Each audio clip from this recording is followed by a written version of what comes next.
Okay, सो जैसा कि हम लोग देखे थे प्रीवियस वीडियो में कि रेंज जो है दो एंगल के लिए सेम हो रहा था, एक आर थीटा के लिए और एक 90 माइनस थीटा के लिए, बट दोनों एंगल पे हाइट सेम नहीं हो रहा था।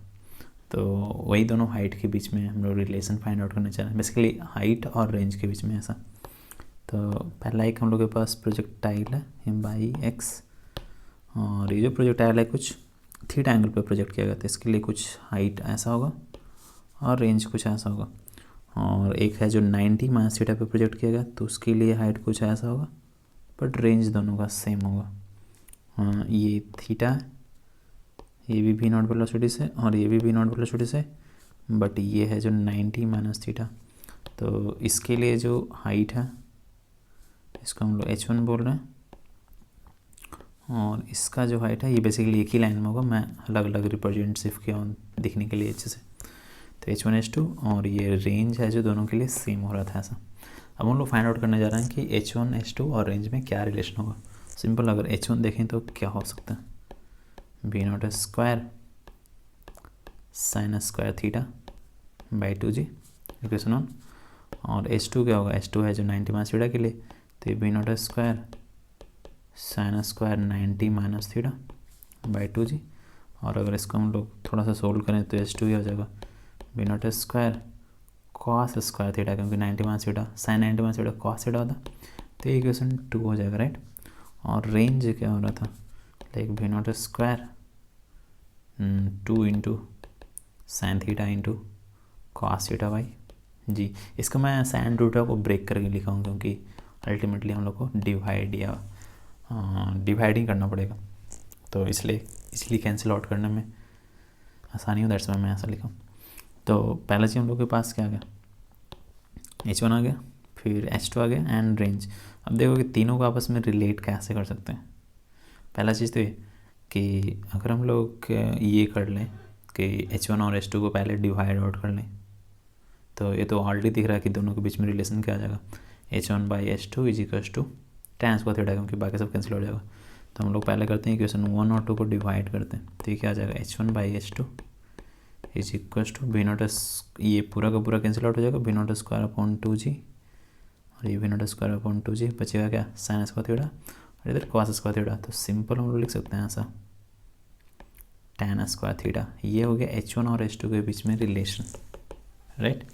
हम लोग h1 h2 से रेंज को कैसे रिलेट करते हैं, तो हम लोग h1 h2 को डिवाइड करेंगे तो रेंज से रिलेट नहीं हो पाएगा, क्योंकि v0 तो कैंसिल आउट हो जाएगा। तो कैसे हम लोग कर पाएंगे, तो सिंपली क्या करते हैं, h1 h2 को मल्टीप्लाई करते हैं। मल्टीप्लाई करने से क्या फ़ायदा होगा, देखो कि अगर हम लोग मल्टीप्लाई क्यों करें, पहले समझने की कोशिश करो, क्या दिमाग में मल्टीप्लाई क्यों आइडिया आया। क्योंकि देख लो इधर जो हम लोग के पास रेंज में है साइन इंटू कॉस है, और जो ये मैक्सिमम हाइट है साइन स्क्वायर है, और इधर है कॉस स्क्वायर। तो साइन इंटू कॉस हम लोग कैसे जनरेट कर पाएंगे, दोनों को मल्टीप्लाई करेंगे तभी तो sine square into cos square होगा, एंड उसको फाइनली हम लोग sign theta into cos theta का होल स्क्वायर में कन्वर्ट कर पाएंगे। देन आफ्टर हम लोग रेंज को रिलेट कर पाएंगे, राइट। अगर हम लोग डिवाइड कर देंगे तो टैन में कन्वर्ट हो जाएगा, तो टैन से हम लोग कर पाएंगे, ऐसा नहीं कि कॉस से नहीं कर पाएंगे, बट थोड़ा डिफिकल्ट होगा। तो इसलिए हम लोग h1 h2 को मल्टीप्लाई करना है, ताकि हम लोग जो पहले एंगल वाला पार्ट है उसको इजीली सोल्व आउट कर सकें। तो देख रहे हैं h1 h2 को अगर हम लोग मल्टीप्लाई करेंगे तो क्या होगा, h1 क्या था v0 square upon 2g into sine square theta, right. और h2 क्या था v0 square upon 2g into cos square theta, right. तो h1 h2 ये क्या हो जाएगा, like v0 square by 2g का होल स्क्वायर कर दिया ऐसा, और इसको हम लोग साइन स्क्वायर थीटा और इंटू कॉस स्क्वायर थीटा को ऐसा लिख सकते हैं, sign theta into cos theta का होल स्क्वायर लिख दिया ऐसा।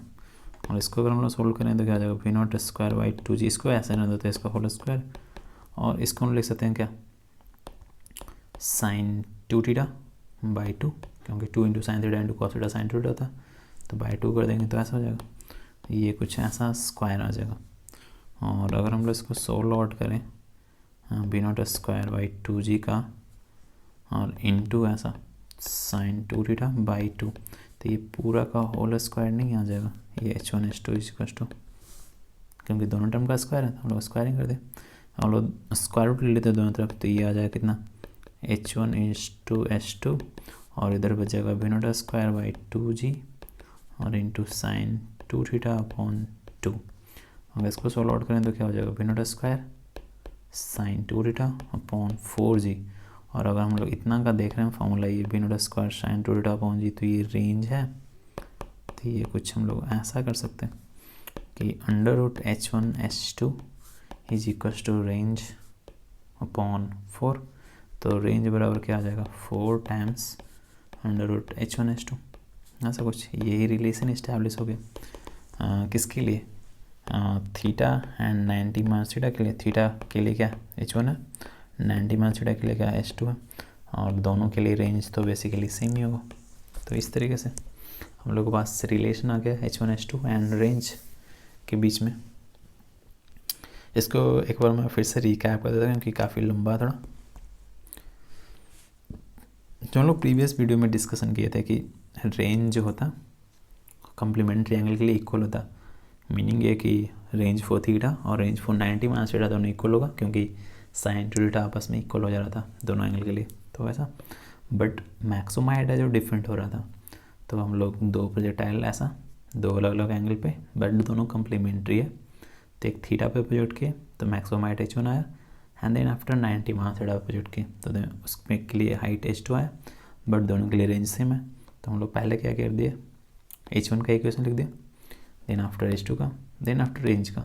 हम लोग सोच रहे हैं कि आपस में h1 h2 और रेंज को कैसे रिलेट करें, क्योंकि इसमें देख रहे हैं रेंज में साइन इंटू कॉस है, दैट्स वाई आपस में ये दोनों को मल्टीप्लाई कर दिए, सिंपल मल्टीप्लाई कर दिया। तो कुछ इस तरीके से कुछ फर्दर सोल्व करने के बाद हम लोग के पास रिलेशन दिख गया कि इस तरीके से रिलेशन हो सकता है रेंज और मैक्सिमम हाइट के बीच में, और क्या। So that's it for this video and see you in the next one. Thank you for watching.